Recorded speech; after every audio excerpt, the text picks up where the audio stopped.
Le entregué una pregunta al senador pertinente al tema.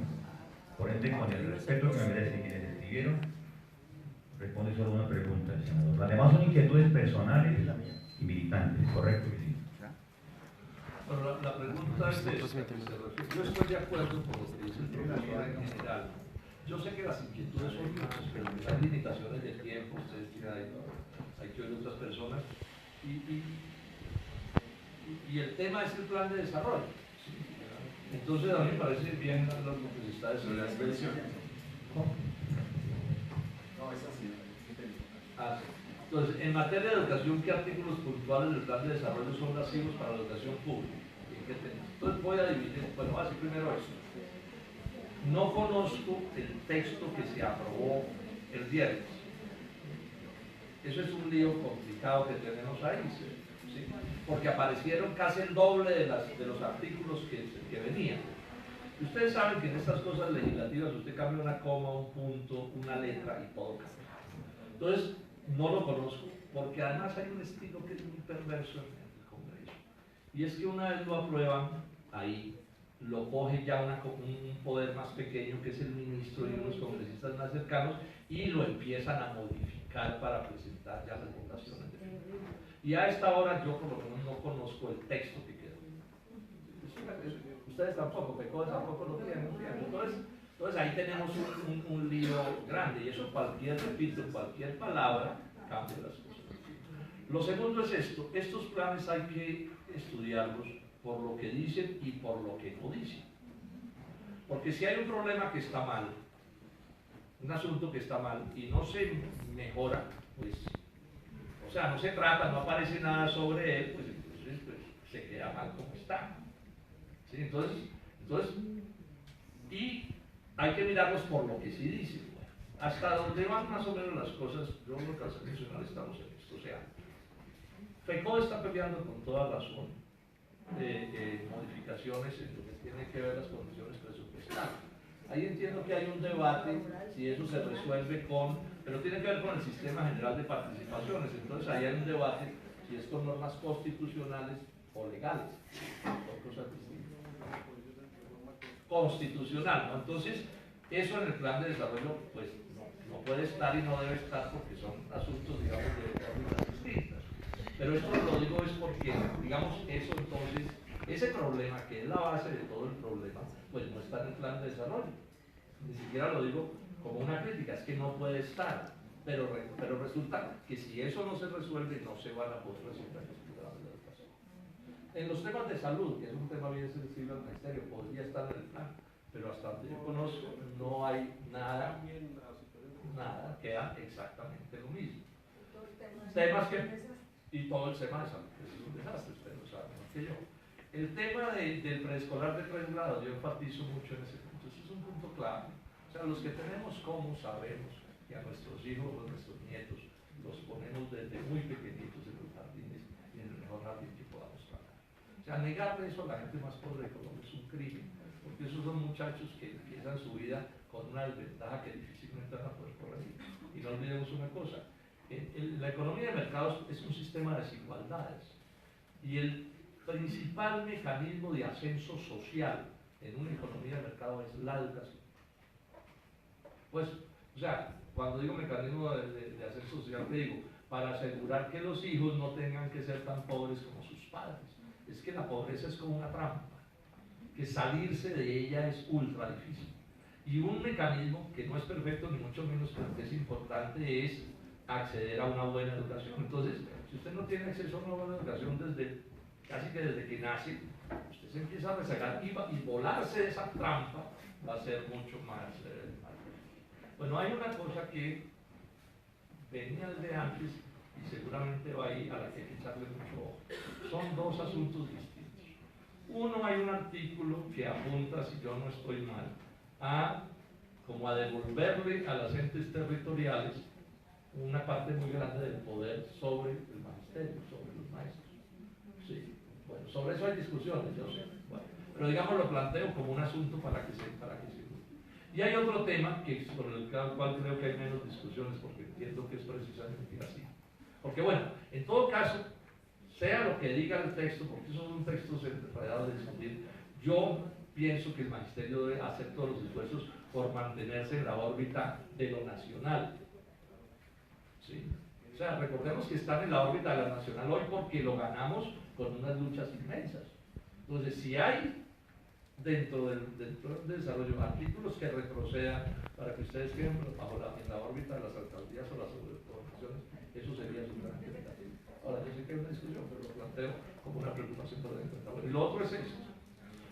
Una parte grande de las prestaciones del magisterio están en litigio y se están teniendo que ganar en pleitos con los abogados, ¿no? De reclamaciones, sobre todo la mora. Exacto. Y hay un artículo que establece que esa mora se puede pagar con títulos de tesorería. Entonces, eso es inaceptable. O sea, que a un maestro no solo le pongan en mora sus derechos, sino que el día en que se gane, por decir un número cualquiera, 1 millón de pesos. Entonces, en vez de darle 1 millón de pesos, le den un test. Porque, ¿qué es un test? Un papel que dice vale por 1 millón de pesos, pero si usted lo va a cambiar, nadie le da 1 millón. O sea, usted tiene que ir a vendérselo a un intermediario que le puede dar por el 800.000 o 700.000, lo que sea, pues, en efectivo. O lo otro es esperar no sé cuántos años, 8 o 10 años dependiendo del papel, para que madure, como se dice, y usted va. O sea, pierde, si se espera, pierde, y si lo vende, pierde. Eso es, pues, eso es como increíble, pero es verdad. Entonces yo diría que ese plan de desarrollo no le resuelve al magisterio todas las luchas que vienen haciendo, y por el contrario sí se les puede complicar, pero insisto, hay que ponerle la lupa al texto que se va a poner en votación, pero con eso tiene un problema también. Lo normal es que ese texto nos lo muestren a la última hora. O sea, no son los borradores, entonces usted no sabe. Entonces fácilmente faltando 3 días para votarlo, porque además tiene que estar votado, creo que es el 4 de mayo, ¿no? ¿El 7? Bueno, el 7. Entonces el 7 tiene que estar aprobado. Entonces ellos lo pupitrean como sea. Pero fácilmente nosotros no conocemos el articulado sino a la última hora. Y ojo con eso, el plan de desarrollo es un sistema muy perverso, porque miren, yo les doy detalle un poco, pero con esto termino. En el Congreso hay una norma de jerarquía superior que dice que las leyes tienen que tener una cosa que se llama unidad de materia. ¿Eso qué quiere decir? Que si la ley es sobre salud, ahí no puede un artículo de educación. O si la ley es sobre agro, se no puede meter un artículo ahí de educación también. La unidad de materia, eso tiene mucho sentido, porque son debates especializados, complejos, opina mucha gente. Entonces, llenar de cosas muy difíciles. Bueno, esa ley no se cumple para el plan de desarrollo. El plan de desarrollo es como una especie de salpicón o de sancocho, o hasta de agua más, en donde es casi imposible. Entonces, cuando llega la hora, eso a la plenaria. Entonces, fácilmente, señores del Polo, en 5 minutos opinen. Y resulta que son 300 artículos de lo divino y lo humano. Entonces, eso está montado para que el debate democrático sea prácticamente imposible de dar, porque es lleno de maturragas, y en eso sí que es experto Carrasquilla. Yo creo que en parte lo dejan ahí, pues además de por su pasado, lo dejan porque en su pasado está eso, que es un tipo hábil en eso. Yo creo que dejamos ahí, ¿o qué, profesor? ¿Listos? Bueno, muchísimas gracias nuevamente. Muchas gracias, senador. Muy amable. Todo de su parte, además de patriótico. La escuela sindical y el sindicato quedan inmensamente agradecidos. Las preguntas eran escritas. No, perdón. Son escritas y de antemano se puso en juego eso y no lo cambió.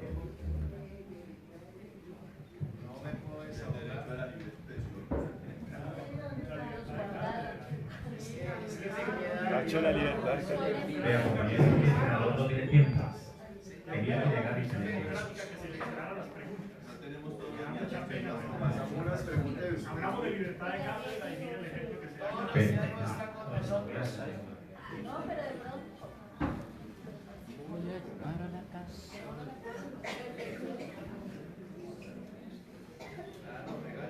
A ver, 2 minutos. Perdón.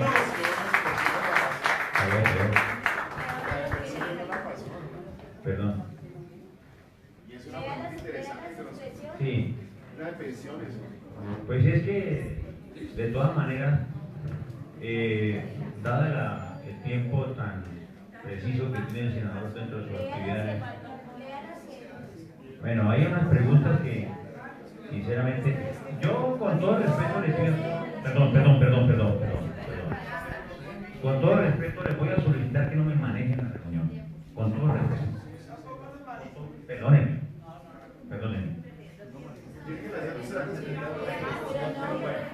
Para que no vayan a creer que aquí hay la dictadura de la ley.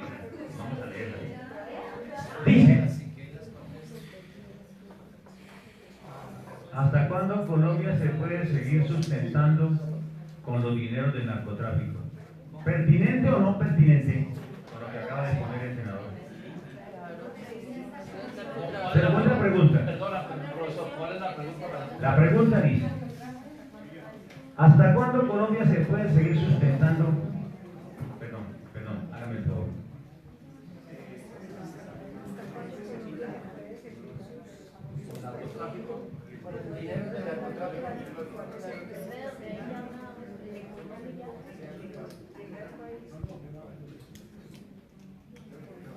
Pongamos que 5 o 3 o no Sí, sé. aquí dice la otra: ¿qué salida tenemos los colombianos ante este panorama económico y teniendo en cuenta que seguimos gobernados por la derecha sin saber cuándo una alternativa política distinta alcance el poder? Bueno.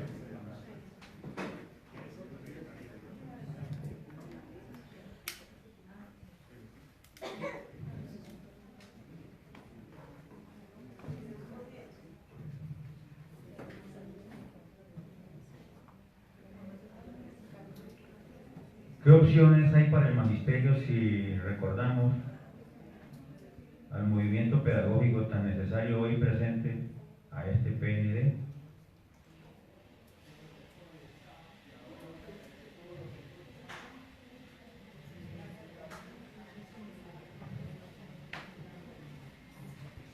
¿Y qué perspectivas hay para el movimiento social campesino y obrero en este presente?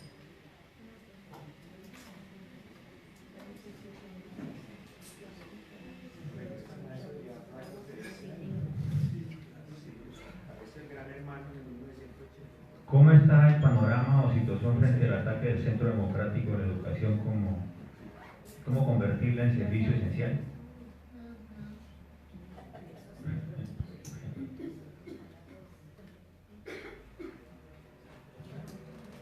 De acuerdo con el PND, ya no es posible pensionarse.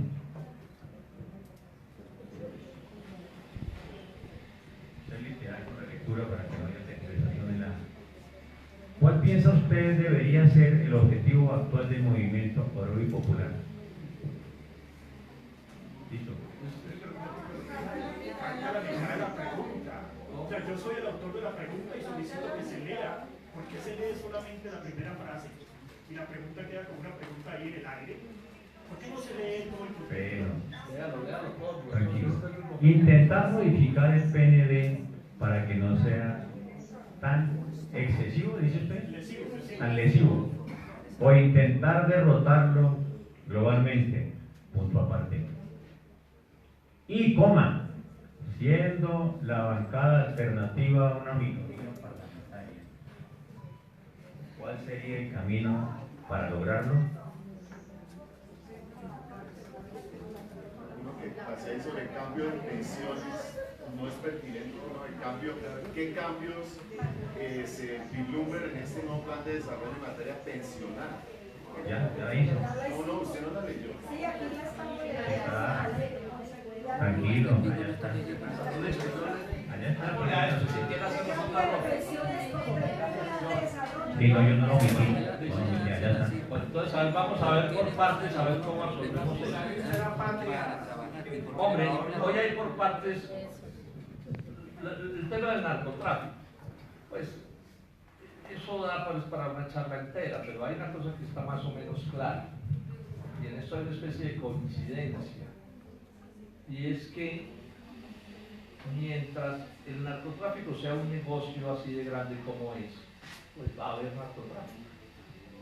O sea, hay una ley que es una ley superior al capitalismo, y es que el capitalismo, el capital busca la máxima ganancia, aún a riesgo del cadalso, decía un economista inglés en el siglo XIX. O sea, cuando la ganancia es suficiente, el capital va detrás de la ganancia, aún a riesgo del cadalso. Ese es el narcotráfico. Y como la ganancia es tan grande, siempre habrá, no digo que todos los capitalistas, pero algún capitalista que dirá, bueno, si me meten 30 años de cárcel, me los meten, pero yo me meto en este negocio. Entonces, por eso se ha concluido, y el primero que lo planteó públicamente fue un economista neoliberal, el señor Milton Friedman, que dijo, esto no tiene sino un arreglo, que es la legalización. La legalización no del narcotráfico, sino del consumo, son cosas distintas. No olvidemos que en ese asunto del todo este lío de las drogas hay como en los extremos víctimas. El campesino es una víctima, el consumidor es una víctima, y en la mitad hay un narcotraficante que es un bandido que se las gana todas. ¿Cuál es el problema? Que mientras Estados Unidos, que es el gran gendarme del mundo, no permita ese proceso de legalización, pues es bien difícil que algún gobierno pueda hacerlo so pena de que lo tumben. Eso hay que decirlo con toda claridad. Pero si eso no se resuelve, va a ser prácticamente imposible resolver todo esto. Ahora, agrego una cosa, la política antidrogas colombiana lleva 50 años desarrollándose según todo lo que ha dicho Estados Unidos. O sea, ayer sale el señor Trump y le mete una vaciada a Duque, cosa que no es que nos ponga triste y que a Duque quede como un zapato con eso, ¿cierto? Sí, pero es un atropello, claro, de Trump al presidente de Colombia, si no nos gusta ese presidente de Colombia. Pero además, digamos que es una doble moral, porque es que en Colombia, durante medio siglo, todo lo que se ha hecho es lo que ha hecho Estados Unidos. Todo.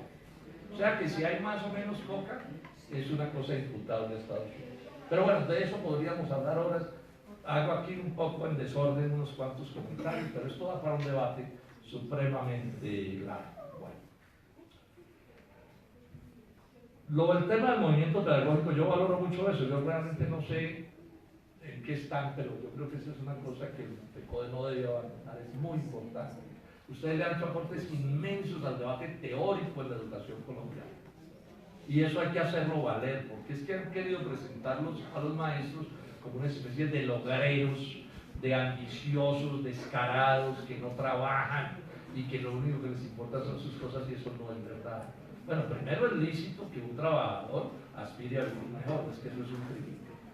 Pero además también es verdad que los que más han hablado de educación en Colombia y con seriedad son los educadores, las maestras y los maestros colombianos. Y mucho de eso tiene que ver con el movimiento pedagógico y con la revista, ¿cómo se llama? Educación en el futuro, o se llama, ¿sí? Entonces ahí hay toda una cosa inmensa que yo espero que ustedes sigan protegiendo y defendiendo de la mejor. Las otras, lo de pensiones. Si yo no estoy mal en pensiones, digamos que las pensiones que se están atacando en el plan de desarrollo no son las pensiones estrictamente, sino la situación de aquellos compatriotas que cotizan y que cuando llegan a la edad de jubilación no han cotizado lo suficiente y tienen derecho a una cosa que se llama el bono pensional. ¿Sí? Entonces, ¿qué es lo que quieren hacer? Hoy el derecho es cuál, que a esa persona que ha cotizado, por decir cualquier número de años y lo que sea, entonces le tienen que devolver con unos intereses lo que cotizó. ¿Sí? Lo que quieren hacer es darle un plazo de apenas como 10 días para que tome esa decisión, o sea, para enredar a la gente y que la gente no pueda sacar esa plata y se la vuelven un PES. Sí, o sea, una platica que le van a ir dando hasta que se muera a cuentagotas de a lo que toque, porque es un problema de hacerle un cálculo actuarial y decir, usted tiene 1000 pesos y le faltan 100 años, entonces le damos de a 10 pesos. Eso es un atropello, eso es para darle plata al capital financiero, eso es indebido, porque entre otras cosas, mucha gente, si le dan la plata, logra mejores rentabilidades utilizándolas que dejándolas allá en los fondos de pensión. Pero hasta donde yo entiendo, el resto de los temas pensionales están aplazados para un proyecto posterior. Esa reforma seguramente viene, pero no está en este plan. La otra pregunta del millón es clave, es esta. ¿Qué hacemos con el plan? ¿Hundirlo o arreglarlo, entre comillas, pues hacerle algunos cambios? Nosotros, la posición del Polo Democrático es la de que el plan se debería hundir, ¿sí? Y hemos dado ponencia negativa, o sea, negativa es que se hunda, pero seguramente eso pues, va a ser muy difícil que lo logremos, porque digamos que el Polo, incluidos todos los que nos estamos declarados en oposición, digamos en el Senado somos 21 y en la Cámara como otros 20. Entonces en el Senado somos 107 y somos 21 y en la Cámara somos 170 y somos 20. Pues nosotros tenemos capacidad para decidir. Entonces seguramente lo que va a pasar es que en la primera votación votamos negativo el informe con el que tenemos la ponencia. Pero como sigue el trámite, entonces vamos a entrar a pelear hasta donde podamos unos cuantos artículos puntuales que son dificilísimos de lograr, porque eso, si ustedes se sientan a mirar el día de la votación final, verán que eso es una máquina horrible, porque eso es que, ¿cómo es la cosa? Entonces el senador ponente dice, estos artículos tienen el visto bueno de Carrasquilla, entonces todo el mundo vota así. Estos artículos no tienen el visto bueno de Carrasquilla, entonces todos votan no. Eso ni discusión, eso es una cosa horrorosa.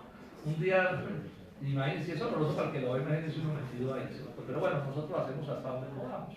Entonces estamos escogiendo algunos artículos que vamos a pelear, así sea por dejar la constancia. Hay otros que de pronto, por razones muy raras, podríamos terminar ganándolos contra el gobierno. Eso es una novedad, ganar un artículo contra el gobierno. O sea, yo llevo ahí muchos años y creo que haber ganado uno o dos.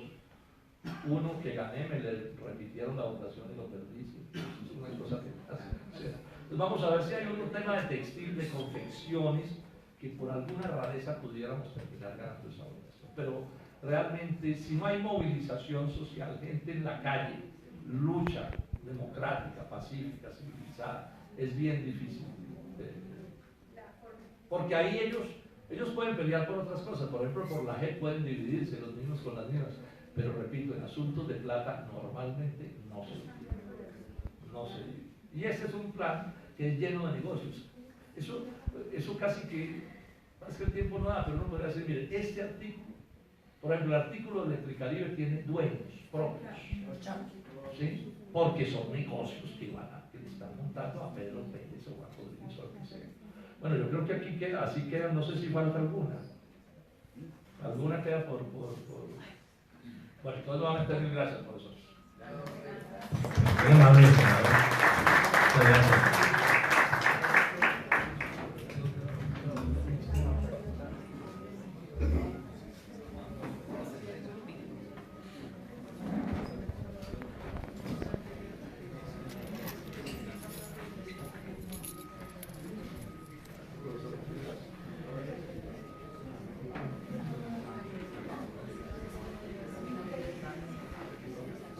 Muchas gracias.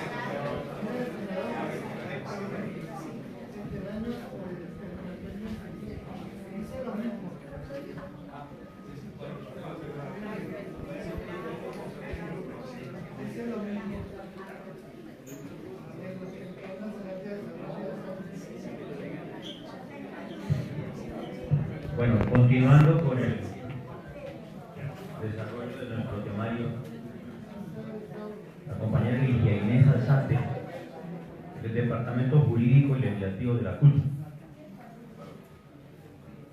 viene de la Universidad de Antioquia, comprometida con el Movimiento Popular Colombiano, licenciada en la Universidad de Antioquia, sociales. Tiene la palabra. Muchas gracias. Buenos días para todos y todas.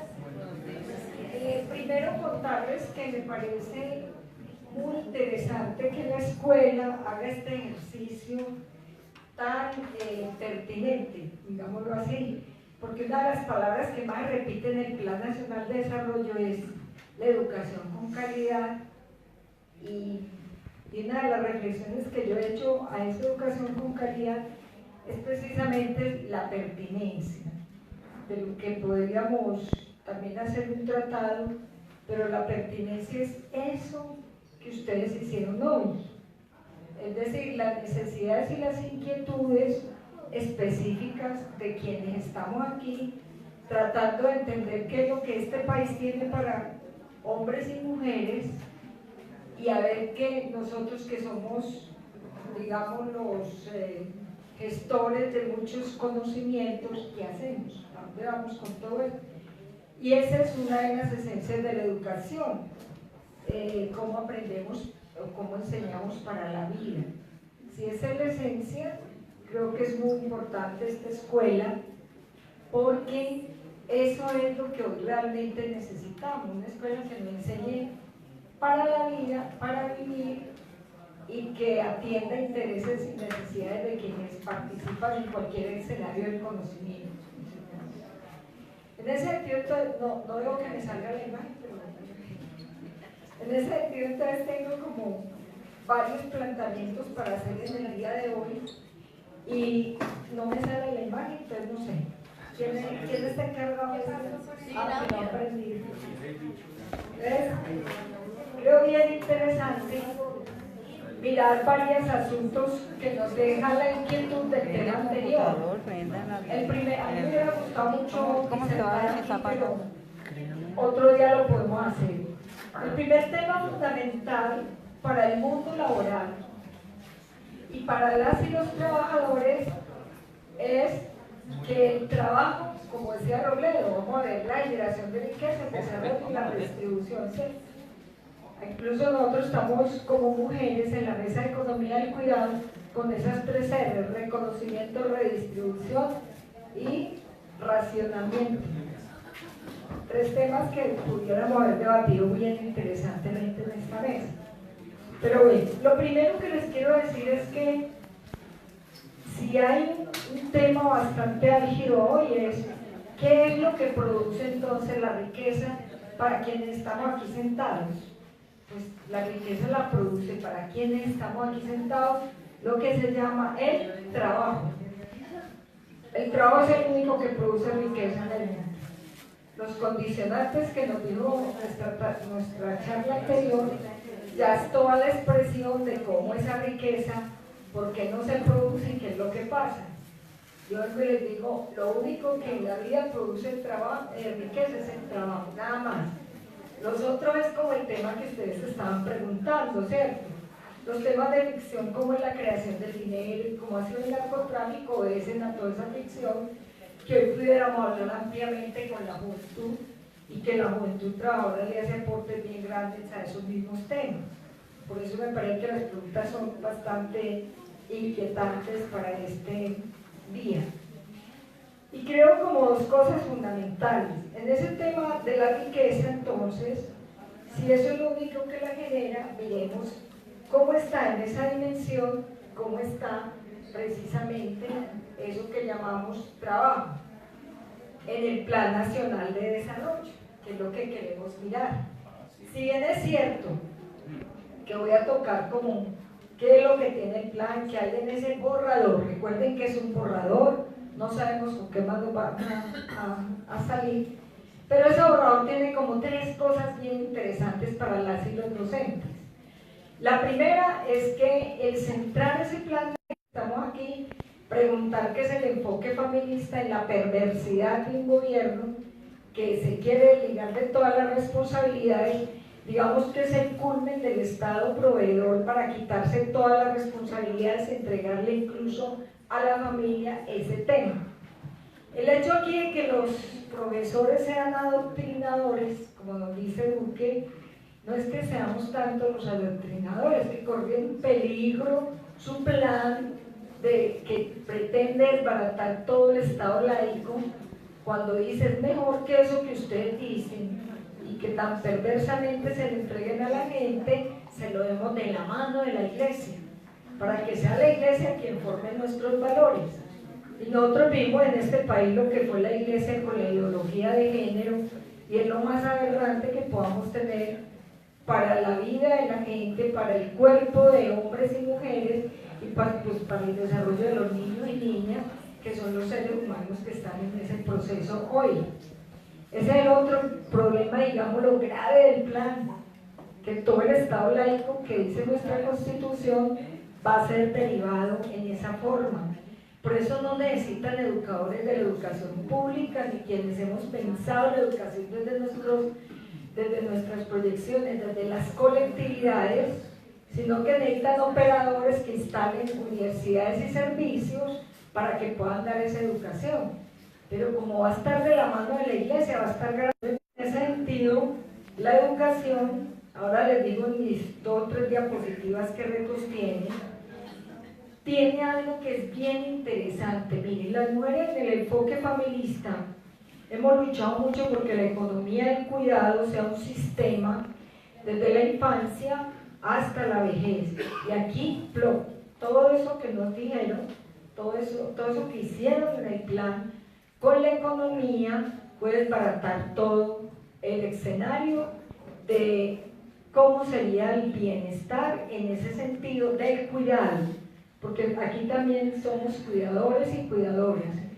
Y también estamos llegando muchísimos a la vejez, que es nefasta o grave, como dice el senador Robledo, y no hay un sistema que cuide la vejez, sino que hay un enfoque feminista, como dice Duque, que pretende que después de que las mujeres, porque eso nos lo asignan esencialmente a nosotras, cuando terminemos a los 60 o 65 años, vayamos a la casa a cuidar al abuelo, al tío, al familiar, al discapacitado, y en eso se entra casi todo su enfoque de salud. Eso entonces creo que es bien interesante que lo tengamos claro para que miremos el plan como tiene perversidades en toda su composición, porque hoy el mundo le exige a estos estados y a estos gobiernos que desaparezca nuevamente lo colectivo, lo colaborativo, y se devuelva al individualismo, a la privatización y a lo que concierne a la individualidad. A nosotros también nos vendieron eso cuando éramos jóvenes, nos lo vendieron con el sueño americano: estudien, trabajen, van a tener la casa, el carro, la beca y hasta la finquita. Y eso es un orden individual que nos desliga de todo lo colectivo, y por eso se exacerbaron en toda nuestra historia desde ya lo que fueron las brechas salariales, las brechas del acceso al empleo y el empleo mismo. Entonces, para eso tengo como para comentarles cosas bien importantes. La Organización Internacional del Trabajo nos estructura así el empleo o el trabajo. Tiene que tener estos 4 componentes: un empleo, ¿sí?, para que las personas tengan capacidades para trabajar; empresas sostenibles, y recuerden lo que nos dijo la charla anterior, ¿qué empresas hay? Sociedades con desarrollo económico y progreso social. Y el plan es de involución, es volver al pasado, es de retroceso, es una carta de navegación, dicen cada 4 años los gobiernos, pero pensemos este astrolabio que nos pusieron, que nos va a resolver, ¿sí? A ver si tiene alguna cosa para nosotros. Aquí también había muchas preguntas con respecto al tema de la protección social. Nosotros hemos pensado si la protección social es para la seguridad social para trabajadores, si hay protección social para toda la población, salud y seguridad en el trabajo y condiciones de trabajo, ¿sí?, trabajos con contratos en poquitico tiempo. La sostenibilidad es que mientras usted oferta el servicio y se le acaba el servicio, se acabó el trabajo. Y fuera de eso, son trabajos donde la gente no puede ahorrar para pensionarse, ni mucho menos puede tener el acceso a una canasta familiar, que la misma ministra dice que para la canasta familiar se necesitan 4.2 salarios mínimos legales vigentes, y tenemos 48% de colombianos ganándose un salario mínimo, y tenemos el 9.9% de desempleo. ¿Sí? De 23 millones de colombianos que trabajan y colombianas, la mayoría están en la informalidad, y el 9.9% de esa población está desempleada. O sea que es bien importante tener en cuenta en qué va estos postulados de la OIT. Y finalmente, lo más grave para todos los hombres y mujeres que estamos aquí son la pérdida de los derechos de asociación y sindicales, y la destrucción total de los sindicatos como por lo menos hoy los conocemos.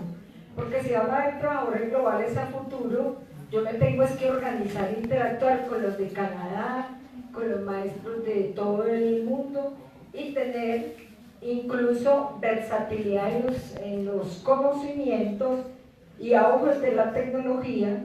Por ejemplo, hoy si conocemos de la tecnología de la tercera dimensión, que yo pongo un problema que tengo de piel en la computadora, esa computadora me va a reproducir toda la piel necesaria sana con el informe que necesito de acuerdo a mi composición del ADN.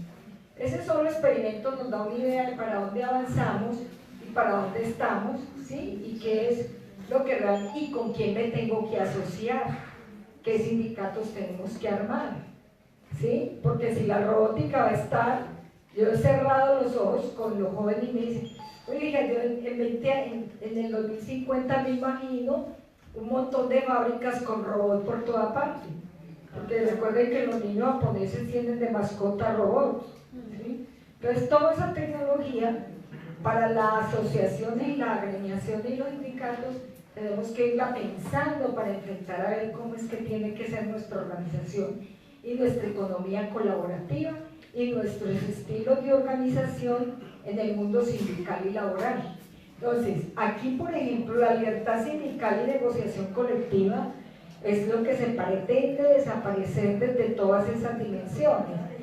La creatividad, como dice Duque, y el emprendimiento tendrían que estar en nuestra mente ligados de esa tecnología más el conocimiento para poder crear, y con la reducción de la jornada laboral para poder tener libertad para el ocio y poder concebir un montón de condiciones que existen. Por ejemplo, si hay una complejidad en el teléfono, ¿quién de aquí hace teléfonos? Aquí no ha llegado todavía esa especialidad. La China, que tiene la guerra comercial, la está vinculando, pero todavía hasta allá no nos ha preparado este gobierno para todo lo que está diciendo de la creatividad y el emprendimiento, que tiene que ir ligado de la tecnología y el conocimiento, que es distinto, no lo plantea en educación. La violación a los derechos no puede ser usada como ventaja comparativa legítima. Entonces, ¿eso qué quiere decir? Que los derechos hoy, nos dicen la gente, no, eso está en extinción, se están muriendo, ¿qué vamos a hacer? Digo yo, pues, mire, la posibilidad que nos queda a todo el mundo, según Harari, es que este ser humano pueda seguir siendo potenciado todas las veces, pensarnos cada momento y cada instante, y ese es el valor que hay. Y por ejemplo, nosotros no hemos podido producir en más de 500 años otro ser humano con este cuerpo como el que conocemos. Después de que fue el Homo sapiens, de ahí no hemos hecho ninguna perspectiva diferente. La tecnología nos puede llegar a crear seres humanos con manos programadas, que yo no necesito venir aquí, no que le mando una mano programada y vaya diciendo todo lo que yo estoy haciendo, o vaya reescribiendo, y puedo ir a dar mi charla a Copenhague, por ejemplo. Entonces, todas esas apreciaciones tenemos que tenerlas para pensarlas y soñarlas en cómo hacemos con los derechos y la libertad sindical para asociarnos, y cómo tenemos que ir proyectando esos derechos y esos seres de derechos e ir creando cuerpos y cerebros necesarios para que este trabajo tenga realmente esa composición. Y el diálogo social, ¿cierto? Vemos que esto es una de las cosas fundamentales e importantes. Cuando yo estoy en la mesa de negociación estatal, y la ministra llegó el primer día y nos dijo 3 cosas, nos instaló la mesa, nos saludó y nos dijo como algo bien interesante para el diálogo social, para lo que acabamos de escuchar en la charla anterior. Compañeros trabajadores y trabajadoras, instalamos esta mesa y creo que es importante escuchar su pliego, es un pliego bien concebido, pero a la par es un pliego que no tenemos con qué desarrollar. Y no volvió. Entonces no volvimos a conocer qué va a pensar el ministro de Hacienda, que ya escuchamos quién es. No sabemos qué va a pensar el de Interior, no sabemos qué va a pensar la ministra de Educación, está en la otra mesa de Educación. Y entonces no sabemos la ministra del Trabajo cuándo va a volver o qué va a pasar, ¿sí? Porque no volvió.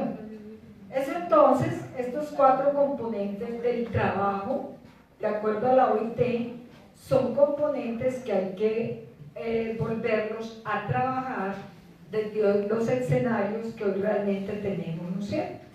Este plan de desarrollo prácticamente, que se llama Pacto por Colombia, Pacto por la Equidad, que quiere decir que es un paso para andar hacia adelante, es un paso de retroceso para el país, porque en el diagnóstico y en sus composiciones, en los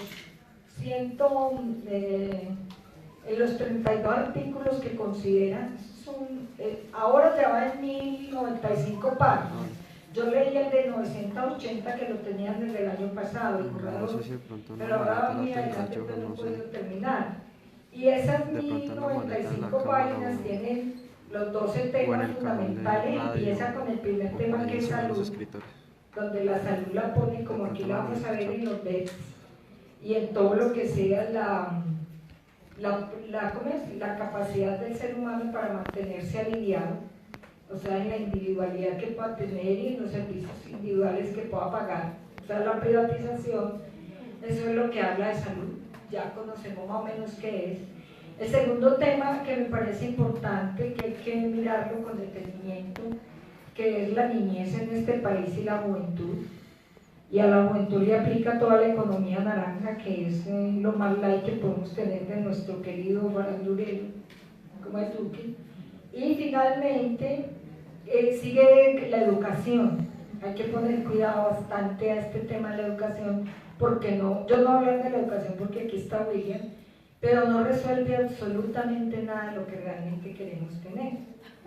En el mundo del trabajo, entonces, que es ya lo que sigue, en lo que me quiero centrar, hay un ordenamiento jurídico que no tiene absolutamente nada para digamos, para todo lo que queríamos establecer. Nosotros queríamos establecer, como en la diapositiva anterior, todo lo que es el trabajo decente. Todo lo que es el trabajo decente, con esos 4 componentes, y que el empleo realmente tuviera unas resoluciones para atender, digamos, el futuro. Y estas premisas establecidas en el ordenamiento jurídico nacional e internacional, pues son las que tendrían el camino hacia un Estado social de derecho que desde 1991 nos propusimos ser. Pero ¿por qué no hay más nada desde 1991? Entró la apertura económica, entró toda la comercialización, y hoy no se volvieron a expedir nada de garantías para todo lo que el Estado tenía. Y no voy a hacer historia, pero recuerden ustedes cómo estábamos en el Estado fiscal, la educación, la salud, y cómo los únicos que peleábamos realmente por el Estado fiscal fue el magisterio. Los médicos, como eran la pata blanca de ese momento, ellos decían: a nosotros no nos van a tocar, Ligia, tranquilo, ustedes sí, salgan, que es que la educación es la cenicienta del país. Y hoy, ¿cómo está la salud? ¿Sí? Entonces, así como dejaron los hospitales, así pretenden dejar las escuelas sin el presupuesto. Y en ese sentido, desde ese año, desde esa vez, no volvimos a tener un Estado garante que nos dé derecho en ninguna parte, ¿no es cierto? Entonces, aquí muchas de las preguntas que yo traigo están aquí. Si tenemos pues la carta de navegación correcta, que es lo que ustedes preguntan, sí, que llevar al país a costa segura, ¿no?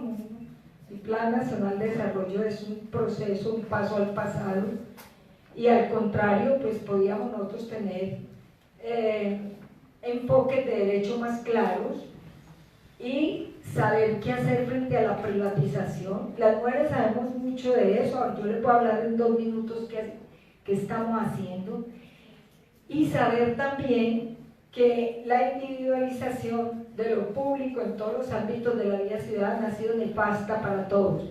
Y eso es lo que se pretende con las organizaciones sindicales, desaparecerlas para que cada uno se defienda como pueda.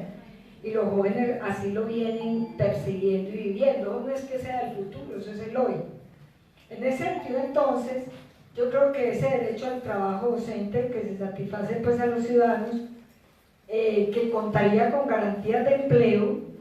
Ya vemos que en el plan propuesto mantiene y mejora el derecho humano a la libertad sindical, si garantiza el cumplimiento de eso. No, ese plan niega todo lo que es el empleo con los 4 componentes, niega todo lo que son los derechos económicos, niega toda la libertad de asociación. El Plan Nacional parte de bases equivocadas, ¿no es cierto? Parte de promover la generación de ingresos y la inclusión productiva a través del emprendimiento, que es la vía para lograr la equidad. Primera cosa, que no tenemos, como decía aquí Jorge Robledo, no hay las condiciones necesarias para la creatividad, solo tienen sociedades como Rusia, como China, nosotros no lo tenemos. Y, o sea, que depende de lo que individualmente cada ciudadano se sienta, cree y lo haga. O que si yo tengo una producción de arepas, depende de cómo invente las arepas, y entonces ahí ya tengo mi empleo, ya tengo todo. Y lo más grave de ahí es, si, no, usted es pobre porque es que usted es muy de malas, ¿cierto? No porque tenga capacidad de creación y atender, porque es muy de malas, sí, porque no genera ingresos usted mismo, ¿ya? El otro, yo creo que el de asociación, que el derecho humano a la libertad, tiene como base el ejercicio del derecho a asociación de los trabajadores, ¿cierto? Y en ese sentido, el Plan Nacional de Duque expresa un concepto opuesto al ejercicio del derecho humano a la libertad de asociación. ¿El que dice? No, ustedes no se van a conocer con la contratación, no van a conocer quién los contrata, no van a tener una relación laboral, ustedes mismos son sus mismos patrones. Entonces todo eso niega la libertad de asociación, porque no tenemos contra quién luchar, nosotros mismos vamos a ser los empleadores. Bueno, rompe el concepto de trabajo decente, ya dije por qué, pero el acceso al derecho al trabajo lo propiciará el Estado exclusivamente a través de la promoción de emprendimiento, la inclusión en las dinámicas del mercado, que ignora la satisfacción de los derechos laborales colectivos en contra de lo que mandó el preámbulo de la Constitución de 1991. Se pierde toda la relación laboral, se pierde la capacidad de empleo y se pierde todo lo que sean las cadenas de desarrollo y productividad en esa forma. Este no garantiza la libertad sindical, ya sabemos por qué, pero lo más grave que tiene el borrador y que le falta es que primero se brinda una información sobre lo contenido hasta ahora en el borrador del Plan Nacional de Desarrollo, lo que dice aquí el Senado. No conocemos más nada, no conocemos qué hay, ¿sí? Se garantizan temáticas respecto a los objetivos estratégicos del trabajo decente. Y hay unos excelentes diagnósticos. Yo me quedé aterrada con la intervención cuando la ministra dijo 4.2 se necesita para la canasta familiar, pero pues no hay plata para eso. Yo dije, si el mismo gobierno dice que la crisis es muy grande, y ellos ya saben a qué le apuntan. Y yo creo que en la columna de indicadores, William, es donde lo más ustedes se tienen que fijar en las metas y los planes al cuatrienio. Ahí está claro que no hay nada de presupuesto para lo que la Federación y los educadores hemos pensado durante tantos años en la vida de nuestra docencia. Creo que ahí esas metas trazadas pues para la mayoría de los objetivos y el diagnóstico es el pecado más grande que tiene el plan. Yo solo les digo, para las mujeres en los pactos 12 y 13, porque nos dejó política de pacto, no la que nos veníamos peleando, dice 0,0 la línea base, 0,0 en el cuatrienio, así, punto, no les digo más porque es así. Y con eso vienen destruyendo también el enfoque de género en la comisión de la JEP, porque no hay propuesto para las mujeres accionar ahí, para participar, para estar, sabiendo que han participado notoriamente para todo lo que es el proceso significativo, digámoslo así, de lo que debería ser la reparación a los crímenes de lesa humanidad, como es el crimen de la violencia sexual, y que está perpetrado por todos los actores de la guerra, ¿sí? Y que el tema es ese, cómo la desbaratamos para que los militares no vayan a eso, porque son los crímenes que más tienen el 92%, la guerrilla tiene el 5%, y los paramilitares, y los militares y paramilitares el 92%, el 8% la guerrilla. Y eso, desbaratar eso es genial para ellos, porque no tienen que responder por crímenes de lesa humanidad, que sí los condena sustancialmente a lo que sea. Bueno, ¿Qué propone el gobierno de Duque a través del plan de desarrollo? Una pauperización en el ejercicio de la inspección y la vigilancia. Las mujeres hemos luchado mucho porque hay inspección y vigilancia en las trabajadoras domésticas, que es como es un trabajo en la casa. Recuerden que la casa no es un sitio de producción sino de consumo. Hoy para nosotros es un sitio de consumo. Y en ese sentido, el Ministerio del Trabajo dice que va a hacer procesos de sensibilización. Cuando nosotros necesitamos inspectores que sepan temas específicos de lo que se va a vigilar. Y cero para eso, pues con temas de sensibilización sí, el Ministerio del Trabajo no va a dar lugar a lo que está considerado en el artículo 22 del Código Sustantivo del Trabajo, que sea un procedimiento administrativo, sancionado porque sancione por violación de normas diferentes a las de la formalización, porque es que un empleador puede acosar a una joven o denigrarle su trabajo y le dice, si no hace tal cosa no la formalizo, está en periodo de prueba. Necesitamos un inspector que vigile esos aspectos, esos puntos, ¿no? No los hay. En el 2010 que yo empecé con este tema, nosotros necesitamos 42.000 inspectores para el trabajo, no solo para lo doméstico, sino para todo lo que nos suceda a nosotros los docentes con lo administrativo. Yo soy rectora y mi colegio y 2 colegios más que asesoré en el momento del paro no tienen retención por haber participado en el paro, porque empezaron por la cabeza, entonces le hacemos procesos. Yo le dije, listo, háganme el proceso por no informar, porque yo estaba de brazos caídos. Ellos no saben mucho de la norma nuestra. Entonces hicieron el proceso, pero cuando llegó el tema, llegó con el descuento también. Entonces yo empecé y dije, bueno, por un solo hecho no me pueden juzgar 2 veces, ya me están haciendo el proceso y ya me están descontando. Entonces la aplicabilidad que yo hice hacerle al abogado hizo que por ninguna de las 2 causas me fueran a sancionar. Y como no había ente administrativo que informara, porque yo en el momento del ente administrativo, una sola figura me ganó, que no fueron inspectores a ver los brazos caídos al colegio. Y eso entonces hizo que a nadie se les contara. No había quien informara, no fue un inspector del trabajo a ver, y eso solo ganó ese caso. Hoy están devolviendo los dineros, que no se sabe dónde los tienen, pues los tienen que devolver, porque volvimos a apelar a esa figura. Porque colegios que estuvimos enteros en paro no fueron descontados, mientras otros sí. Entonces, esas son las cosas que aquí hay que tener como claridad para que nos miremos bien todos y todas cómo tiene que ser una aplicabilidad incluso de lo que más tenemos. El Plan Mundial para el Desarrollo que propone incentivar la formalidad laboral, ¿sí? ¿Y qué más contrata? El Estado es el que más informaliza. Son en el Estado donde más informaliza. Son las madres comunitarias las que más están tercerizadas, y es un programa del Instituto Colombiano de Bienestar Familiar, ¿no sé? ¿Por qué?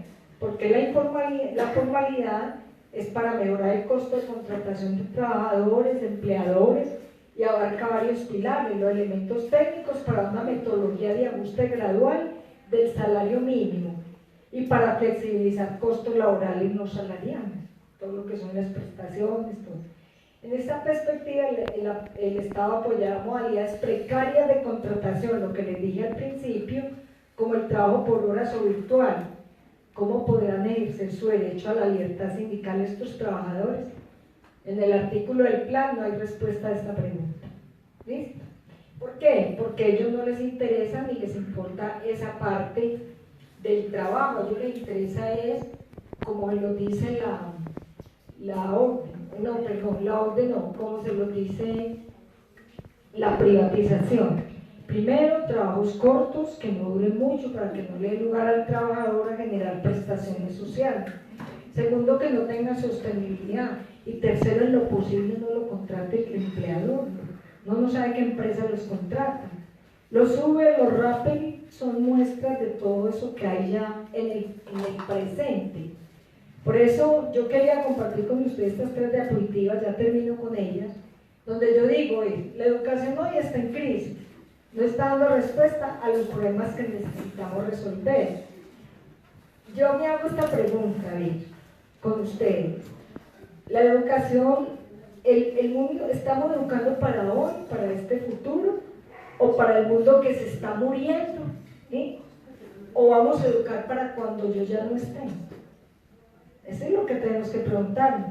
Yo ayer que hablaba con los jóvenes de la entidad que estamos preparando los temas de las tesis, ellos me decían, Ligia, es que hoy ya no vemos derechos. Eso que estamos conversando ya no hay derechos, son mentiras. Y en las instituciones educativas nunca nos dijeron que nos iban a preparar para el mundo laboral, para qué éramos, para que si somos trabajadores sepamos qué es la productividad, el desarrollo, el acceso al consumo, al no consumo o la economía colaborativa. Eso no enseña el colegio. Eso hay que parar y empezar a decir, la historia no puede ser Cristóbal Colón. La historia aquí tiene que ser, había un conflicto, ahora como es un posconflicto. Si no estamos graves, no vamos a saber en qué estamos. Y entonces los jóvenes decían, listo, por ejemplo, los niños cada vez creen menos en lo que nosotros enseñamos en la escuela. ¿Por qué? Porque no encuentra hoy solución a los problemas. Niños que hoy los maestros deben exigir, por ejemplo, la evaluación del cociente intelectual que tienen sus alumnos, pues para poder saber qué materia, con qué alumnos estamos, qué preguntas nos van a hacer. Porque hay una cosa entre el cociente intelectual y si viene con todos los problemas que enfrentamos, que es desconcentración, que es síndrome de Down, que además tenemos dislexia, discalculia, dislalia. Si traemos todo eso, entonces ¿qué tipo de educación tenemos que generar? Esa es una de las cosas importantes. Me parece que FECODE en esto tiene una buena teoría. El compañero John Ávila escribió mucho de esto, por eso rápidamente lo digo. Y de él podemos sacar todas las propuestas, que es que se debe educar para la vida y en la vida, ¿sí? Y la actividad del maestro debe ser más de observación. Claro, este mundo de ahora no se maten tanto, que ya tiene tercera dimensión, tiene Google, tiene tecnología, hasta ahora están preguntando y llevan o no los celulares al colegio. Nosotros tenemos mucho que hacer. La observación de un ser humano es de un enriquecimiento, digamos, puntual para el magisterio. Por ejemplo, Carl Sagan decía que con la información que yo tengo, puedo armar una biblioteca de 5 cuadras, ¿sí? Entonces pensemos como esa dimensión. El papel nuestro es más de observación. ¿Por qué? Porque lo esencial es resolver el interés de los niños en el aprendizaje. Y eso implica cambiar la forma de enseñanza, que se debe basar en el interés de los niños, las niñas y los jóvenes. Y las preguntas que ellos están formulando para la vida, que son temporales, porque yo no voy a preguntar todos los días lo mismo, al otro día voy a preguntar otra cosa, como debe ser. Entonces nos obliga a tener un desarrollo del conocimiento articulado, permanente y en continuo. Y eso nos obliga a un montón de, digamos, de escenarios del conocimiento, de interactuar con mucho conocimiento y con mucha base frente a las personas con que estamos. O sea, la habilidad del docente es encontrar una apuesta que le pueda enriquecer, donde el diálogo lo conduzca al verdadero conocimiento. Debería ser como nuestra permanencia en eso. Y para el futuro, yo creo que el sector educativo requiere una mejor elaboración de las propuestas del Plan Nacional de Desarrollo, que será la base para determinar lo que decía Robledo, costos e inversiones. Una educación, William, que no les pongan inversión, ustedes no van a poder seguir haciendo nada, absolutamente nada. Van a tener escuelas despojadas de toda la infraestructura esencial y necesaria para el desarrollo que los maestros requieren, ¿sí? Entonces, esa es una de las primeras situaciones que el plan de desarrollo, aquí preguntaban algunos cuál sería la idea de otro plan de desarrollo. No, el magisterio ha trabajado mucho qué sería, qué queremos y qué hacemos. Y yo creo que tenemos muchísimas cosas. Ayer Abel nos decía, en los 60 años de FECODE, cómo crear un grupo interdisciplinario que obligue a que realmente la educación pública sea de calidad. Y como dice ese plan, es que la fórmula que educación de calidad, bueno, todo lo que es, allí tengo la diapositiva, pero todavía voy a dar una cosa. Dice, Creo detenerme aquí. Miren, esta educación, nadie le ha puesto cuidado, pero esta es una de las cosas que esta etapa merece desarrollar desde el magisterio. Piénsense con sus alumnos la potenciación del campo, no tienen que volverlos campesinos, y el desarrollo y la articulación con la tecnología versus producción, no solo de la tercera dimensión en todos los componentes que ya tiene la tecnología, sino en la concentración de la soberanía alimentaria. Hay un ejemplo muy bonito del trabajo del futuro, de cómo unos médicos le hacen tomar a la computadora el cáncer que había en el ilíaco, y en ese cáncer, de acuerdo a la dimensión, a las células que se dañaron, actuaba el nutricionista dietista diciendo la especificidad de la alimentación, una, ¿sí? Que nos enseña mucho. La segunda, qué clase de células había que renovarse ahí, y la tercera, cómo separaba la normalidad que tenía ese cáncer. Y son todos jóvenes, son todos jóvenes. Los videos de trabajo al futuro que tiene Movistar, hay que, los educadores los tienen que ver. El trabajo del futuro con economía naranja, que es la inspiración de nuestro presidente, la tiene Billy Spinklin, que es y Santiago lo tiene en español, que es el profesor de química y física de Argentina, y ha hecho los videos para los alumnos con eso.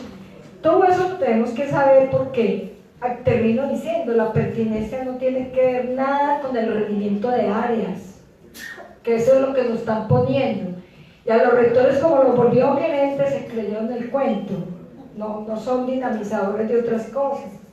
Es pertinente uno en nuestra educación si preparamos para el futuro, y el futuro es cuando yo ya no esté, porque si es sin desempleo, eso es lo que me llega todos los días a la central. Si es negación de derechos, todos los días nos llega, no hay permiso ni para ejercer la actividad sindical. Si es violación en el sitio de trabajo, violencia en el sitio de trabajo, hombres y mujeres, ya eso está, todo eso ya lo tenemos. Si es tecnología avanzada, pues vayan a Japón, vayan a Copenhague, donde yo pedí un tour para ir a ver la sirenita del cuento de Rafael Arzú. Y cuando llegué allá, me dijeron, tiene su tiquete, me empacaron en un carro, y yo decía, y el conductor de este carro, y el carro arrancó, en 5 minutos llegaron. El carro arrancó, me hizo las 3 paradas que él decía, después me bajó y ya se estaba en el sitio, sin conducción. Entonces, todos esos son los más que van a avanzar, el transporte, todo lo que son servicios, hasta empacar la maleta en el aeropuerto, ya lo tiene que saber hacer uno. Todas esas cosas son las que más desempleados van a llevar al mundo laboral, por lo menos en esta sociedad. Entonces, si la escuela no cambia al ser humano, eso así no es pertinente. Los aprendizajes tienen que producir efecto, y la calidad de la vida tiene que ver con la forma como se enfrenta el futuro, y contribuir a que los estudiantes sean capaces de resolver problemas que la vida les plantee, que reconozcan el origen de esos problemas y la razón. Y finalmente, es ese reto, la escuela tiene que construir al ser humano. Y la conclusión en el mundo del trabajo, para terminar, es que este plan carece de un enfoque de derechos laborales, 1. 2. La promoción de emprendimiento no integra ninguna de las dimensiones del trabajo decente, y es la principal estrategia en materia laboral que propone el gobierno nacional. Introduce un nuevo concepto de formalidad laboral más flexible y no acata lo dicho por la Organización Internacional del Trabajo. Modifica la normatividad laboral vigente, propone cambio en la metodología del salario mínimo, introduce los sistemas BEPS como un nuevo pilar del sistema integral de salud y seguridad social en pensiones. Y los BEPS pueden ser hoy un ahorrito, y ese ahorro le pueden decir, no, como no alcanzó, puede que lo devuelvan. Yo creo que nunca lo han hecho. Sí. Carece de metas y estrategias relacionadas con la promoción de la libertad sindical, tales como la negociación colectiva o el mismo aumento de la tasa de sindicalización. Los jóvenes ahora no quieren sindicalizar. Yo les digo, bueno, armen pues sindicatos con robóticas, ármenlos pues a través de todos esos aparatos que ustedes organizan y ya, y los ponemos a eso, porque ¿cómo lo va a soñar? Porque ellos tienen que construir su propio mundo laboral. Yo ya no les puedo decir nada del mío, pero ellos sí tienen que sentarse a pensarlo, cómo lo van a hacer. Así como yo pensé una vez, hace 45 años, qué tenía que hacer para cambiar esa botella de aguardiente que me daban en Antioquia, que era mi salario, y para que yo pudiera disfrutar de eso. Y yo tuve que, con mi sindicato Adida y con FECODE, pensarlo en las leyes, de dónde iban a salir, cómo iba a ser y cómo nos iba a estabilizar hasta ahora. Lo mismo es el reto de los jóvenes. En relación con las mujeres, especialmente con las mujeres rurales, el enfoque es el acceso a emprendimientos sin integrar los elementos del trabajo decente y evidencia poco compromiso con la implementación del acuerdo de paz, que es bien grave. Por último, gracias, muchas gracias, pero quiero invitarlos e invitarlas a nuestro tema fundamental, anote, para que nos veamos en este tema con todo el desarrollo, con varias senadoras que lo estamos trabajando, en la economía del cuidado, y en el Hotel Embassy Suite están todos y todas invitados. Vayan para que podamos tener comprensión de eso. En la calle 70, número 622 bis, el 11 de abril de 8:30 a 3:30 p.m., que vamos a hablar de la economía del cuidado versus participación en la JEP y desarrollo rural, para que pues tengamos como una apreciación bien interesante de eso, y a todas y a todos nos va a servir. Muchas gracias. Muchas gracias. Calle 70, número 6, 22B. Se llama Hotel Embassy Suite. Embassy Suite. Bueno, los de inglés me dicen como el 11 de abril, desde las 8:30 a 3:30. ¿Listo? Ahora sí, muchas gracias. Muchas gracias, compañero Villa. Las preguntas las hacemos después de que termine el compañero William, para que vayan elaborándolas. Y después estamos al final de todo. William tiene la palabra.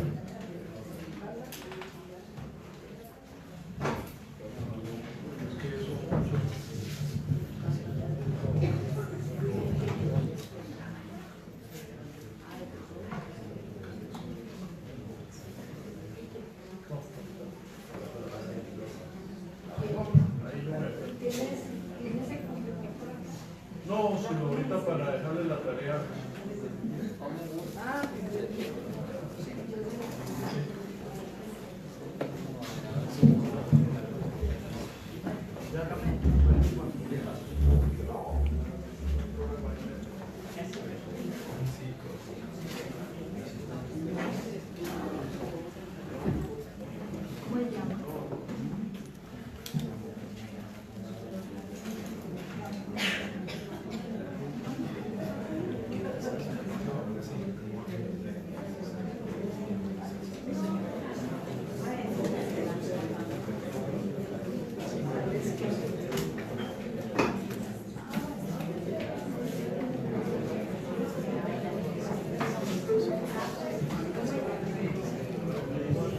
Contarles que desde la Central Unitaria de Trabajo hicimos un proceso con el Plan Nacional de Desarrollo, estamos yendo a todas partes, tenemos todas las versiones de 5 temas, y pues si ustedes requieren de verdad de ese esfuerzo, porque tenemos plazas del 7 y estamos corriendo para enseñarle a toda la comunidad, a toda la población trabajadora, todo lo recibo del plan.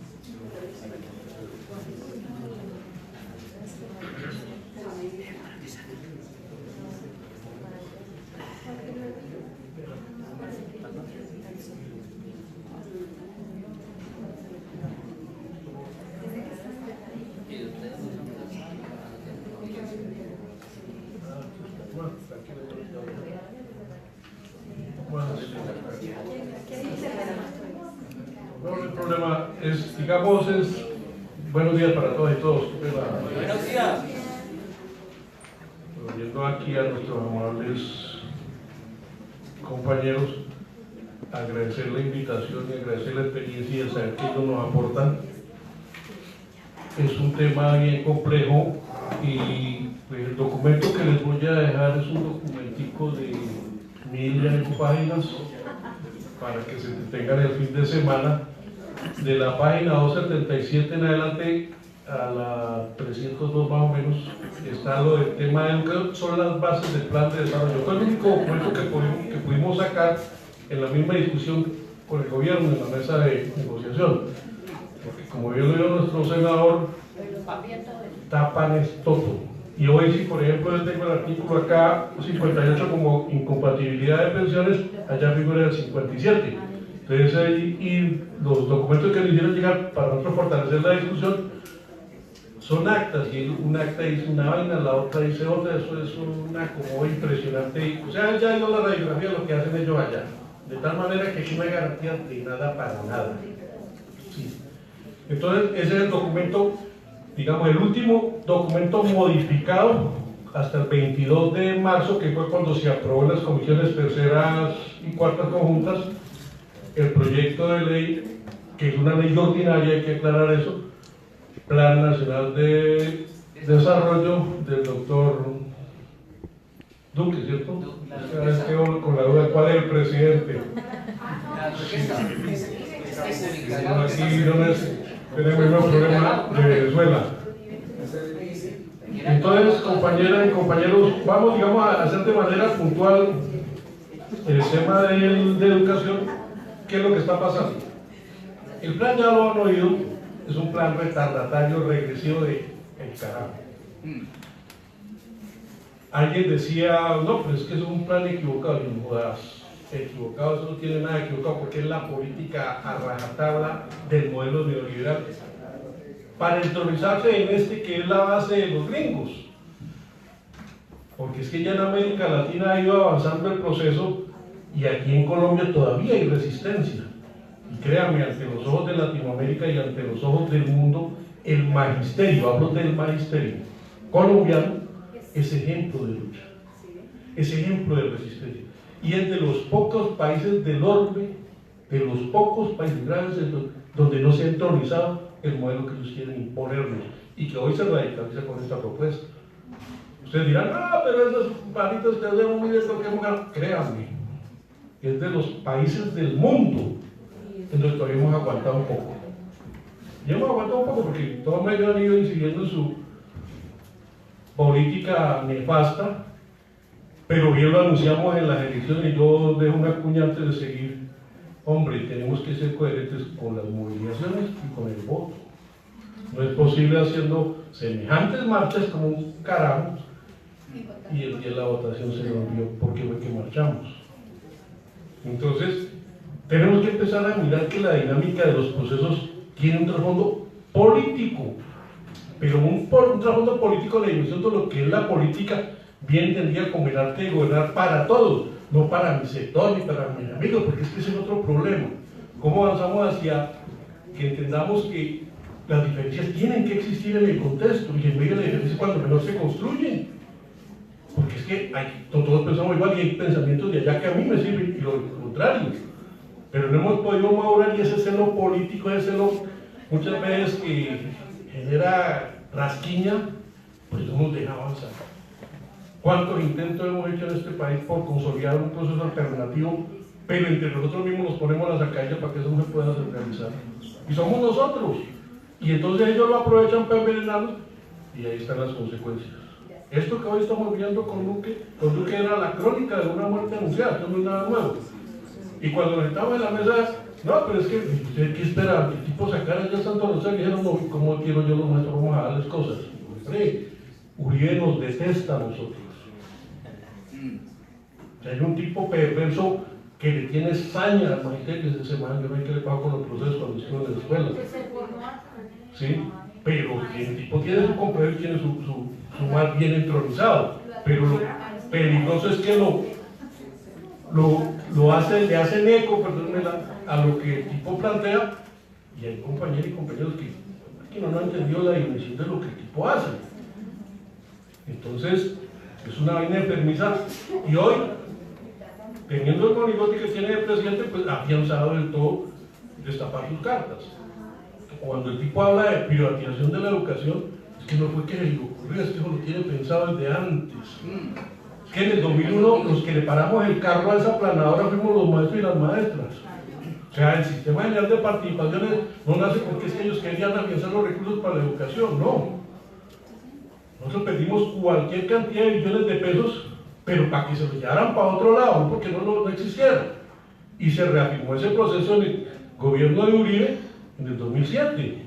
Y allá fue más perversa la decisión del tipo, porque cuando en el 2001 nos paramos de la mesa, perdón, de la plaza, porque ¿cuál mesa? Fue plaza, teníamos la esperanza de que en el 2008 volvíamos a recuperar la fórmula que dejó la Constitución del 91, que era que gradualmente los ingresos corrientes de la deuda serían destinados de manera creciente para la inversión de lo social.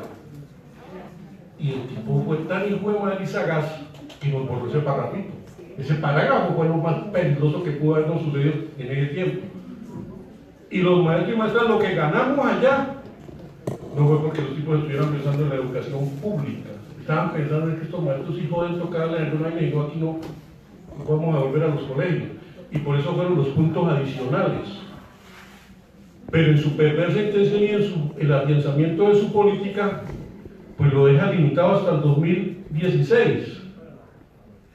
Y ya sabíamos que a partir del 1 de enero del 2017 volvíamos a la fórmula que el tipo planteó desde el inicio de su gobierno del año 2004. Entonces, miren que esto no es improvisado. Y hoy, pues en el plan de desarrollo inicialmente, aquí hay que hacerle una acotación, con todo el respeto que yo tengo al doctor Robledo, pero sí hay unos detalles que hay que aclarar acá.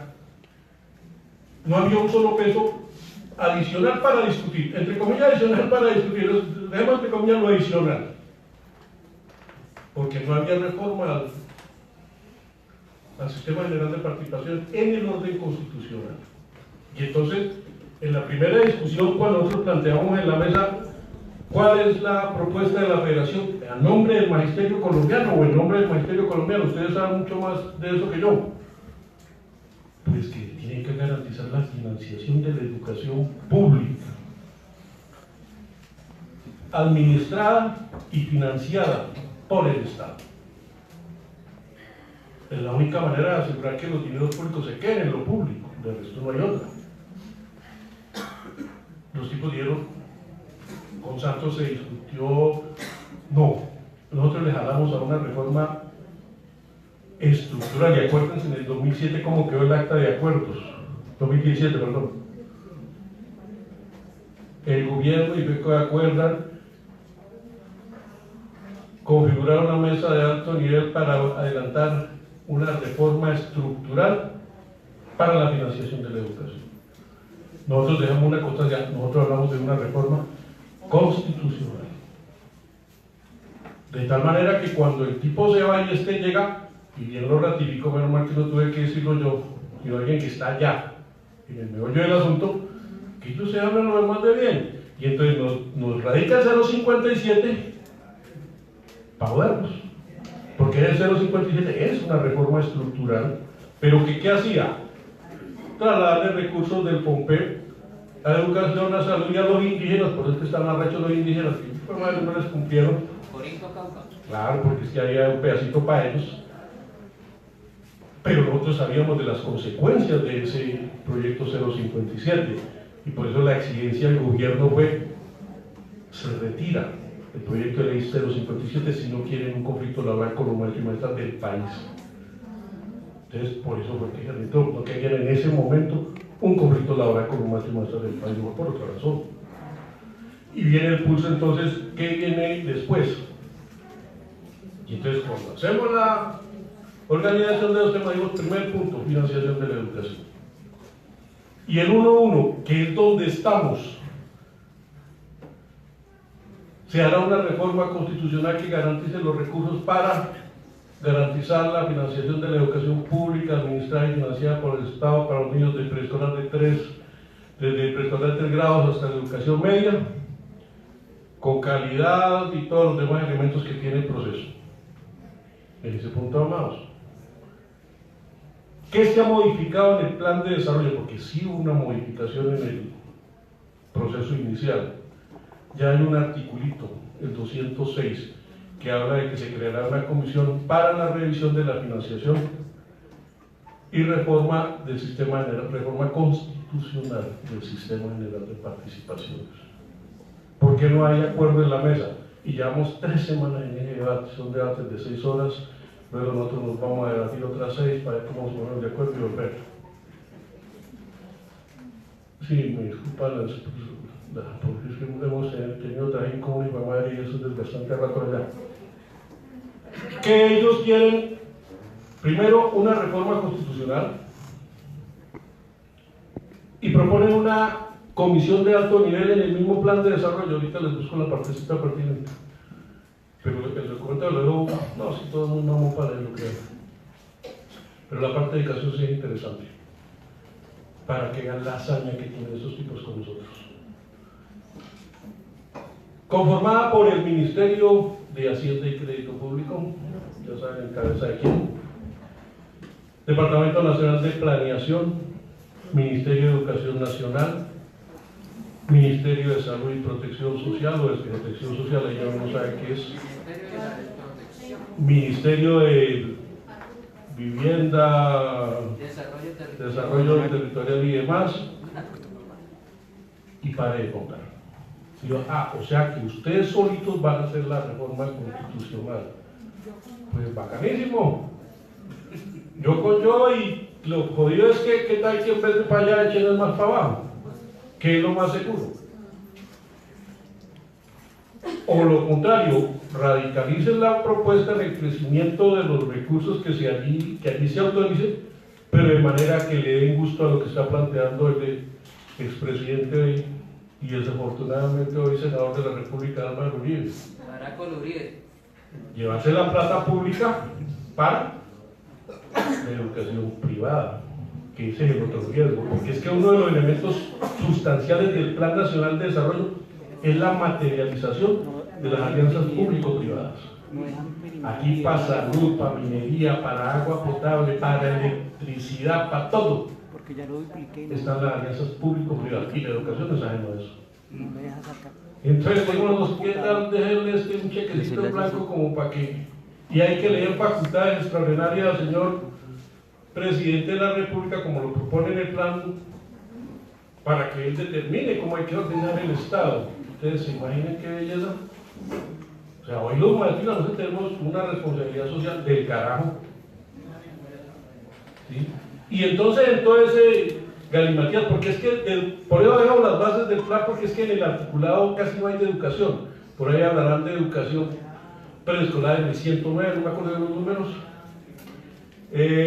Toca el tema de las prestaciones, que ha sido un escándalo público por la interpretación que le han dado a que las cesantías ahora sí se lo jodieron. Ahorita aclaramos un poquito de eso. El tema del Fondo de Infraestructura Educativa, que sí se fortalece, pero en sí la educación como derecho humano, nada. En donde sí se menciona es en las bases del plan. Y en las bases del plan, pues, corre el riesgo de que se convierta en ley, o mejor dicho, de hecho sería ley, porque el artículo 2 del Plan Nacional de Desarrollo establece que las bases del plan hacen parte del cuerpo de la ley del plan de desarrollo. O sea, es ley. Pero si está en el plan, va para allá. Y entonces, ¿qué deja de base el plan? Pues, preescolar.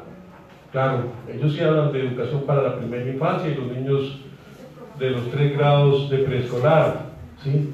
Pero con alianzas público-privadas, lo que traslada al bienestar familiar, hay todos los acuerdos de manera interinstitucional, madres comunitarias, etcétera. Nosotros no tenemos ninguna discusión que haya madres comunitarias en la prestación de servicio, pero que tiene que ser un proceso articulado desde la escuela pública y como una responsabilidad del Estado. Pero ellos eso no lo proponen ahí, por el contrario, acentúan su política de entregar a los niños de 3 y 4 años Incluso hablan de una meta de casi 2 millones de niños en el cuatrenio para el proceso de primera infancia, que no tiene nada que ver con nosotros. Y nos dejan como meta 500.000 niños en el grado de transición en las escuelas y colegios públicos.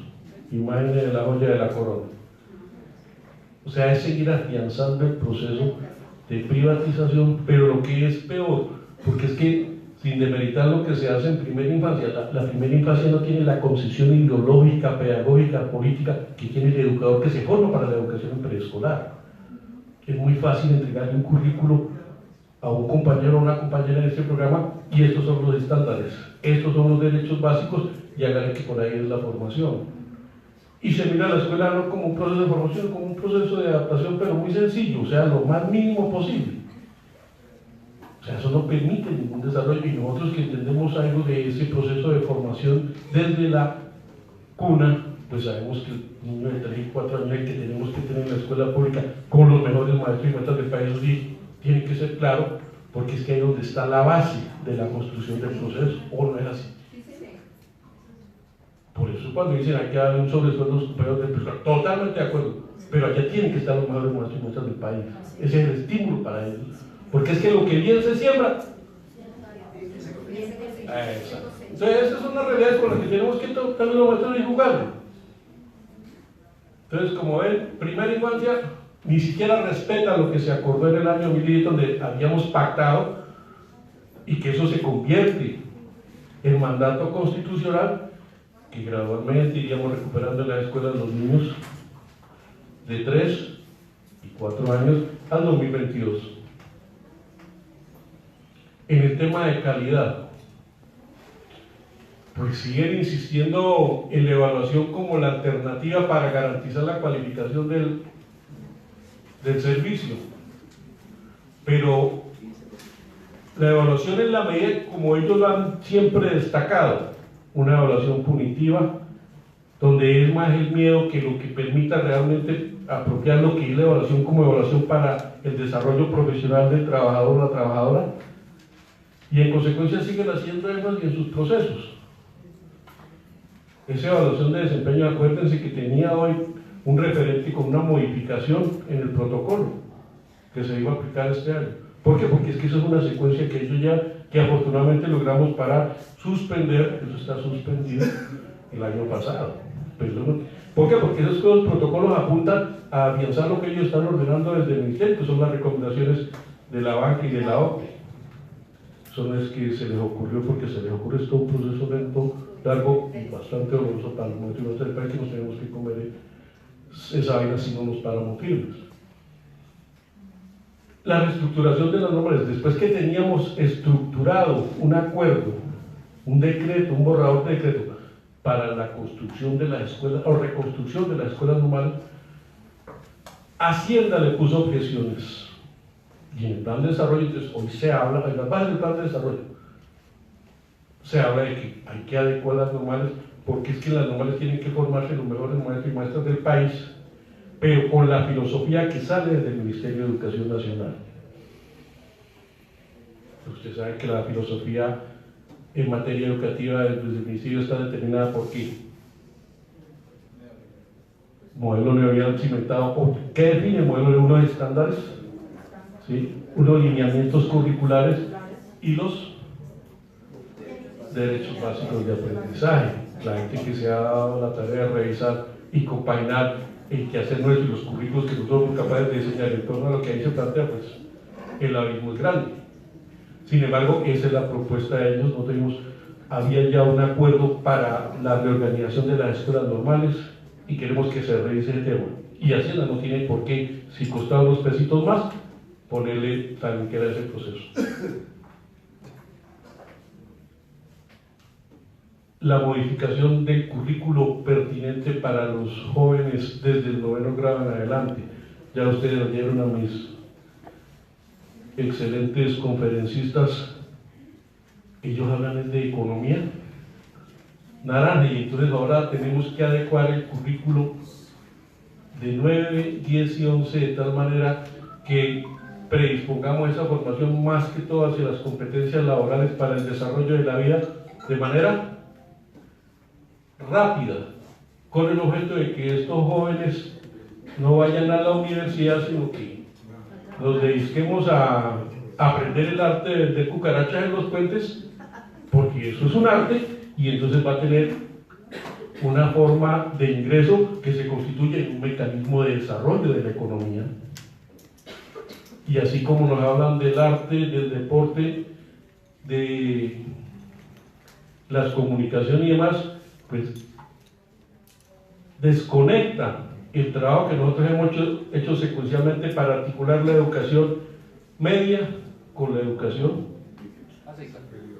superior. Exacto.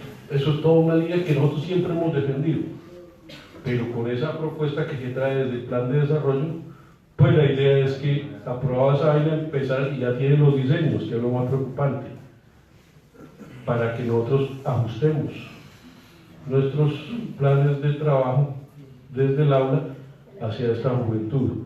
Lógico que no dejan de lado al SENA, pero al SENA lo articulan de manera que quepa dentro de la política de aplicar la economía naranja como una alternativa del desarrollo para que crezca este país y la calidad de vida de los colombianos y las colombianas se mejore, entre comillas.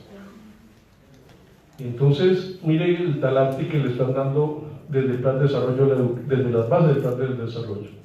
La educación rural, totalmente negativo con el proceso de paz. Es un veneno completo. Pero como hay un mandato constitucional, pues tienen que aplicar el acuerdo que se dio, y hoy la educación rural pasa a ser un elemento para afianzar su política. Y entonces fíjense que surgen decretos como el 882, que determina una nueva fórmula de vinculación de los maestros y maestras para las zonas definidas como zonas de conflicto. 882.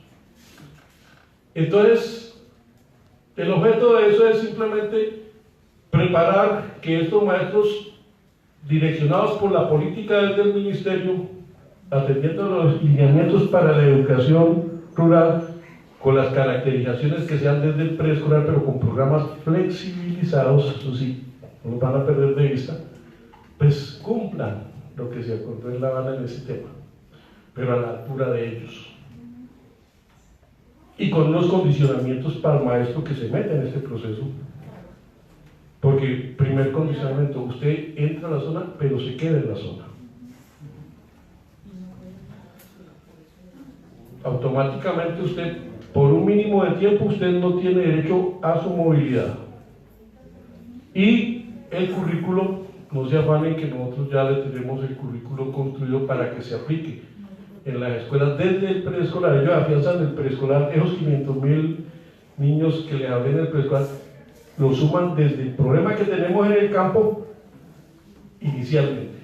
O sea, ya es donde se va a concentrar esa masificación, entre comillas, del grado de transición. Pero como les digo, con el currículo de la educación rural que ellos están proponiendo o alistando para implementar, y ya los concursos están convocados.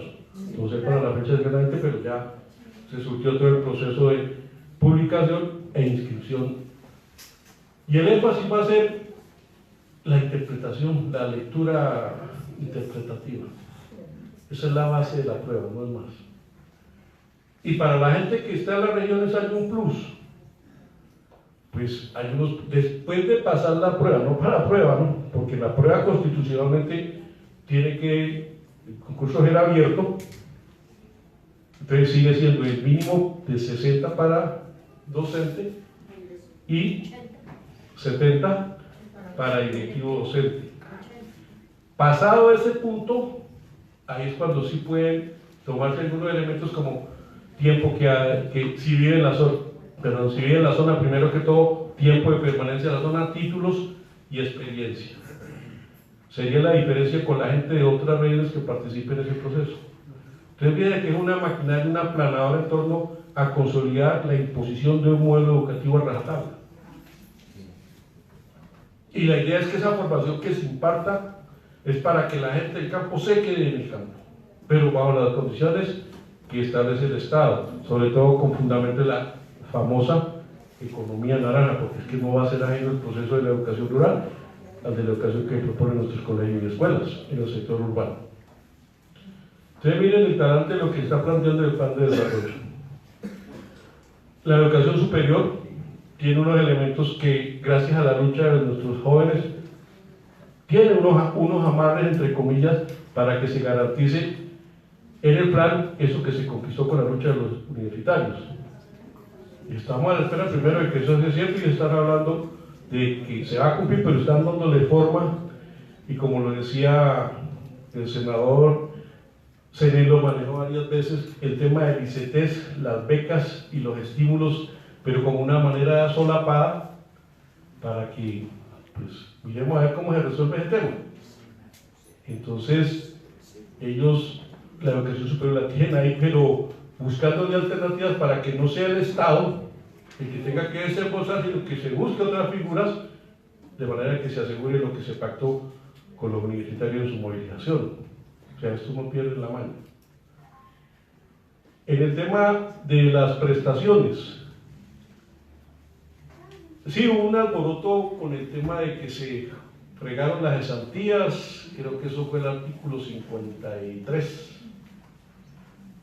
El doctor Giovanni sacó por allá un mensaje y todo el mundo se alborotó porque, pues madre, nos morimos, perdimos las cesantías, digo, el madre Estado. No, el gobierno tiene claro algo y no es solo bien lo dijo, perdón que me queda tanta alusión a mis antecesores, pero allanaron muy bien el camino.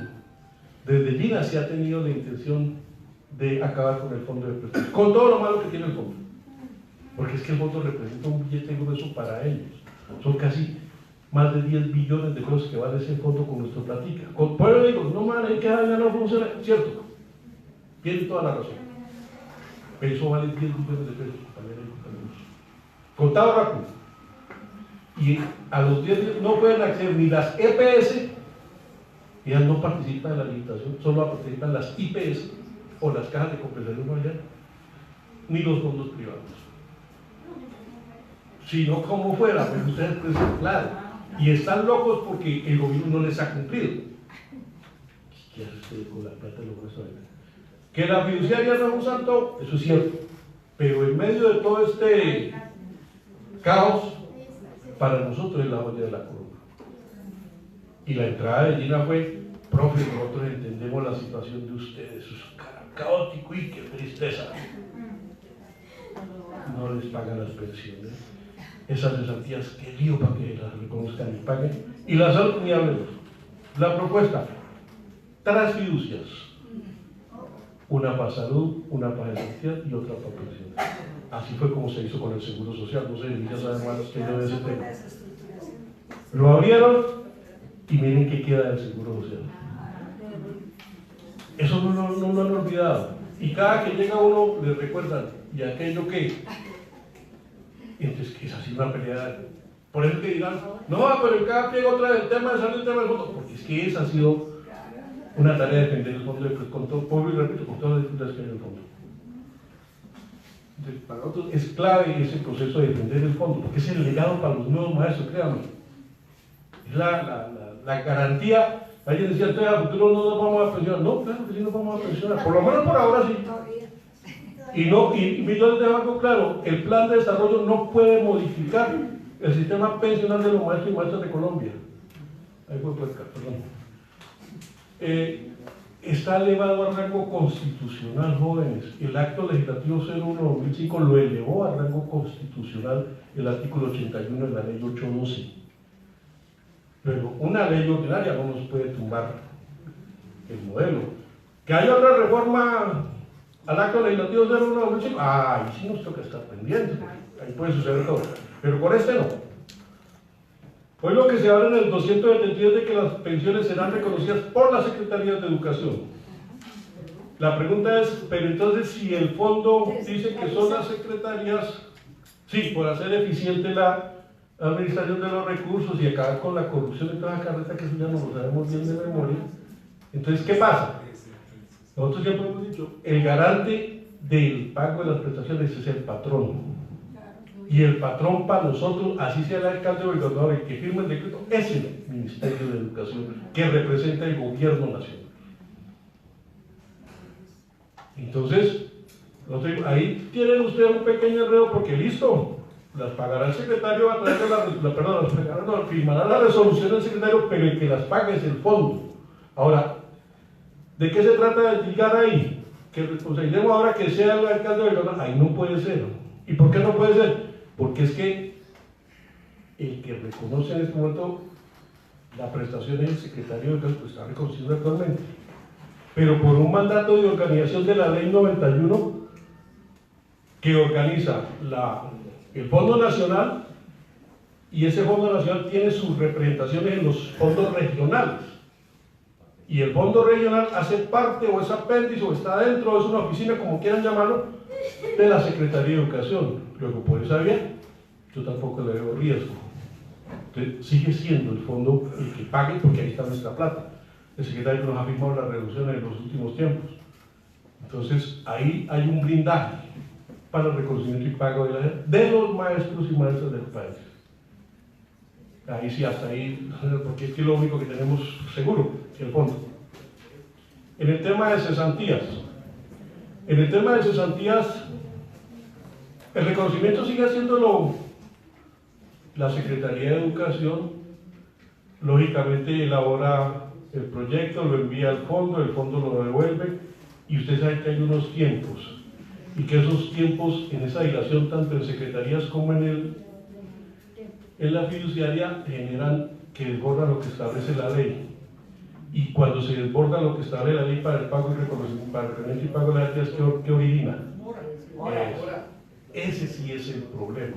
O sea, la cesantía va a seguir siguiendo, la sigue pagando el fondo de prestación. Bueno, entonces, el lío es que no solo López Quintero, muchos, y no solo en el campo de la educación, quiero toda la razón, va más allá, porque es que quieren resolver de fondo el tema de las demandas que hay por moras, no solo en educación, en salud, en justicia, en el ejército. Todos saben que eso suma a la fecha más de 8 billones de pesos. Y entonces, con la propuesta del plan, el Estado no tiene por qué pagar. Vamos a generar un plazo de contingencia para pago hasta diciembre de 2019. O sea, miren cómo le dijo madre. Va por la posibilidad que este año todavía haya conocidos o demandas, les llamamos conocidos otros tipos de demandas, porque es que ellos son los que alcahuetean eso. Y entonces, ya a partir del 2020, la nación se exime de esa responsabilidad en las demandas. Y entonces se las traslada a los entes territoriales. ¿Sí me hago entender? Claro, es una jugada inteligente. Y lo que es más inteligente es esta carrasquilla pintada. Pues como de pronto no podemos tener el efectivo constante y suerte, las deudas, si hay plata, las paga la nación. El presupuesto de la deuda, si hay plata. Sabía que hasta el 2019. Si no hay, no alcanza por alguna circunstancia, entonces elaboramos los famosos bonos, los títulos, los TES. Y que sigue siendo un mejor negocio para ellos. ¿Por qué? Porque es que hoy la mora se paga a interés por usura, que es un informal interés bien alto. Mientras que si se liquida por TES, ya es por interés de bonos. Ya lo regula el Banco de la República, ya no ganan lo mismo. Entonces, si lo dividen a 8 años, pues imaginen la ganancia que es una ganancia pírrica. ¿Sí me van a entender? Entonces, no es negocio, en otras palabras, a futuro la demanda. Eso es lo que se plantea, que dicen ellos, para sanear el déficit fiscal que tiene el país por la corrupción. Y nosotros lo hemos sostenido, yo siempre lo he dicho así, perdóname que me ponga en singular. Viejo, es que esta vez tiene una solución sencillita, papá. Este es el problema más sencillo de resolver del mundo. Si yo radico y en tiempo de ley me entrega mi prestación, no pasó nada. No hay que pagar la demanda, todo el mundo contento y la nación no pierde ni por madre peso porque es mi plata. Pero nunca se les ha dado la gana aplicar ese principio. Ya ustedes sabrán por qué, bueno, imagínenlo por qué. Eso es lo que nosotros estamos pidiendo desde la federación. Eso es lo que plantea el plan. Entonces fíjense que, y otra poco de cosa, ahí sí una preocupación es con los compañeros que están sujetos a ley 100, porque en el plan de los nuevos compañeros del 1278, recuerden que somos ley 100, con ley de prima media, elimina la compatibilidad No, pensión de invalidez, pensión vejez, porque hoy es compatible. Si un maestro obtiene pensión de invalidez por esta circunstancia, fue calificada tan pensión y tiene que retirarse del servicio, cumplió los requisitos de pensión de vejez, reclama la pensión de vejez. Eso es legal. Este tipo propone eliminar esa compatibilidad. Imagínense el hijo de madre, hombre. Y son dos fuentes distintas de pago. Porque fuera la misma fuente, dice uno, pues, pero son dos fuentes distintas. Entonces, no tiene razón de ser. Entonces, son las cosas, digamos, genéricas que plantea el plan de desarrollo para nosotros. Porque si nos vamos a lo demás, ya Ligia mostró una radiografía que fue mejorcito de lo que nos viene a todos los trabajadores, o sea, la flexibilización laboral va a ultranza, es que ya se contrata es por horas, por horas. Imagínense hasta dónde está llegando la desgracia para los trabajadores de este país. Sí. El tema, lo dijeron acá los compañeros, aquí hay una reforma tributaria solapada, no es solo lo del Caribe. Aquí está el problema de la biometría. Usted va a hacer un giro, una consignación, un envío postal, lo vamos a reconocer por la huella, pero eso cuesta. Entonces, adicional de lo que vale el envío, usted paga porque usted utiliza el servicio de la biometría. Hasta, mejor dicho, no les digo para qué más la van a utilizar, eso es plata. Pero van a... Y eso que en electricidad nosotros pagamos un reaseguro, ¿no? O sea, en la tarifa de la luz, no solo viene consumo, viene un reaseguro. Una vez Aurelio lo explicó en televisión, cuando el problema aquel de la hidroeléctrica, bueno, se dañó la vaina esa, pero ahí hay plata para reparar, traer los repuestos de manera inmediata. No estaba la plata. Pues sí, esa es la vaina, uno no sabe qué pasa en este país.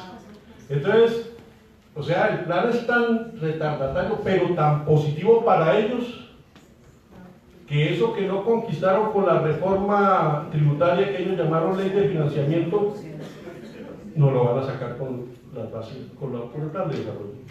O sea, va más allá de lo que nosotros estamos presupuestando. De ahí que pues la tarea es dura. Voy a decir, les dejo el documento, se documenta mejor con ese tema. Remato con esto. Pues nosotros estamos en la negociación. Digamos que ha habido subidas y bajadas, pero el punto 2, dijimos nosotros no nos movemos del punto 1 hasta tanto, no se resuelva. A veces tiran fórmulas que sirven, pero parcialmente. Por decir algo, claro, le aceptamos a la federación que vamos a organizar la comisión de alto nivel, pero para educación usted entra en el tema de educación, los demás temas no entran, pero con estas condiciones. Por ejemplo, que en el plan de desarrollo, nosotros no avalamos el plan de desarrollo. Entonces, borre esa partecita del articulado porque ahí me parecen muros. Y ahorita tenemos la discusión porque es que en las bases del plan, en el tema de financiamiento, vuelvo a recordarles, sí hay ya una aceptación del gobierno de que debe haber reforma constitucional, digamos que en eso ya avanzamos, pero que la Comisión de Alto Nivel tiene que tener el concurso de FECODE, así sea para educación. Pues los demás sectores tampoco podemos meterlo porque es tema de ellos, pero que tiene que ser una fórmula consensuada para garantizar el crecimiento real y progresivo de los recursos para educación. Y que la educación tiene que ser financiada y administrada por el Estado, no para alianzas público-privadas. Porque es que, si no, y es que mire que a uno de los del Ministerio les cachó por ahí hablando de financiación, porque la financiación del Fondo de Infraestructura Educativa está en el plan de desarrollo. Y ahora que hay que inyectarle una plata. ¿Y de dónde? Digo, sí, eso es cierto, nosotros, porque esa reconstrucción y mantenimiento de los colegios en Colombia vale 130 billones de pesos. Ya, pero bueno, por lo menos ustedes saben cuánto, o sea que el atraso es mucho más grande de lo que habíamos presupuestado. Hasta ahí le duró la discusión, porque se lo llevaron de una vez, por haber soltado esa diferencia. Y piensa seguir con el tema de jornada única. ¿Y jornada única de dónde? Porque la meta en el plan figura del 12% que tenemos en la actualidad en los colegios públicos del país al 24% en estos 4 años. Nosotros dijimos, ¿y con qué plata? pues con la plata de la reforma constitucional y las alianzas público-privadas. Por es que ahora sí más que nunca nos toca estar atentos a eso. O sea, no estamos aquí metiendo un cuento chingo a nadie. Por eso yo les doy el documento. Y les digo, desde la 277 en adelante pueden leer la parte de educación, los 7 objetivos que ellos definen para la educación. ¿Sí? Pero esa es la tarea, empezar a sensibilizar a los padres y madres de familia. Con esto, qué pena con ustedes, remato, hay que sensibilizar a los padres. Esta es una pelea grande. Nosotros le hemos dicho a la viceministra, porque la ministra nunca ha estado en la mesa, yo también veo aquí claro eso. Nosotros tenemos voluntad de diálogo, pero si no hay aceptación de lo que hemos planteado y que hemos ganado desde tiempo atrás, pues simplemente nos vamos a parar. Algunos decían, pero el paro tiene que ser inmediato. Nosotros también tenemos que ser tácticos y tener en cuenta las situaciones de cada colegio, de cada persona. Que decimos, hombre, ahorita viene la Semana Santa. Sería un error de nosotros salir a paro la Semana Santa y hermano toca recoger los bienes de dolores porque toca ir a rezar. Ahí sí nos fregamos todos. Entonces decimos, después de Semana Santa, y lo que se logró en la Junta Nacional fue eso. Y no tenemos claro en la federación, en medio de la diferencia que tenemos, pero no tenemos claro. Si hay que salir a la calle, salimos, y salimos con todo. Pero hay que trabajar con los padres y madres de familia, hay que trabajar con los estudiantes. Es que, hombre, este es un gobierno de, bueno, 9 días. Porque es que créanme, pero no hay otro calificativo. Y entonces, hay que socializar esta vaina. O sea, este tipo de presidente no tiene un carajo. Pero el que está detrás, sí sabe para qué lo tiene ahí. Entonces ese es el riesgo mayor para nosotros. Y la bancada que tenemos en el Congreso, ya lo vieron ellos. No alcanza. Y desafortunadamente, por eso les decía al principio, no hemos entendido que el problema de fondo de este país es político. Ahora empecemos lo más inmediato. Ahorita, Bogotá es un ejemplo para nosotros. Yo soy de Pamplona, vivo en Cúcuta. Pero para nosotros Bogotá siempre ha sido un ejemplo. Pues madre, y yo me desilusiono mucho con la subida de este último y feliz, creo. Porque se había avanzado, si había un referente para nosotros era Bogotá. Yo aspiro que en este nuevo proceso, hombre, tengamos la capacidad que nuestros jefes, nuestros líderes, entiendan que la pelea no es entre nosotros, que tienen que haber unidad porque la pelea es contra ellos. Bogotá, si recuperamos Bogotá y recuperamos el espacio político que teníamos en el resto del país, yo pienso que las próximas elecciones para presidente de la República van a tener otro resultado. Pero hay que moderarlo desde ya. No podemos esperar a que salga un caudillo ya de cómo nos agrupamos para resolver un problema que tiene más de 200. Estamos en el bicentenario de la batalla, 200 años de Calvario. Entonces, la tarea, compañera y compañero, está cantada ahí. Hay que aprovechar estos días para la socialización, para la concientización, para los maestros que todavía no han entendido la dimensión de esta vaina. Aprovechar la Semana Santa para la reflexión y ponernos al día porque lo que pase después, pero están listos porque vuelvan a ratificar. Nosotros tenemos voluntad de que con toque salimos con todo porque nos estamos jugando el futuro de la dignidad del derecho a la educación en este país. No solo la dignidad de los maestros, desde los niños, de las niñas y los jóvenes. Por eso vamos de cara con todo. En los 60 años de FECODE les reconoce y les agradece porque que ustedes son la vida de FECODE, ustedes han sido los garantes de lo que hemos logrado. Aquí no hubo éxito si no fue por ustedes y por eso nuestro reconocimiento en estos 60 años. Ayer se hizo un acto sobre lo más sencillo, pero porque había que destacar eso. FECODE ha sido importante en la vida nacional y tiene que ser importante y nosotros tenemos que entender que en medio de diferencia es la unidad la que nos fortalece, ya de que le va a garantizar a la niñez y la juventud de este país la posibilidad de una vida distinta a la que podemos ofrecer a los colombianos y colombianas. Muchas gracias, compañeros.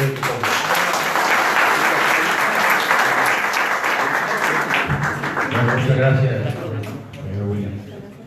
Las preguntas para el señor Miguel se las entregué a cada uno de los intervinientes.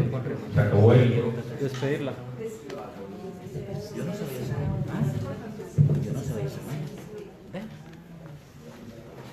Claro.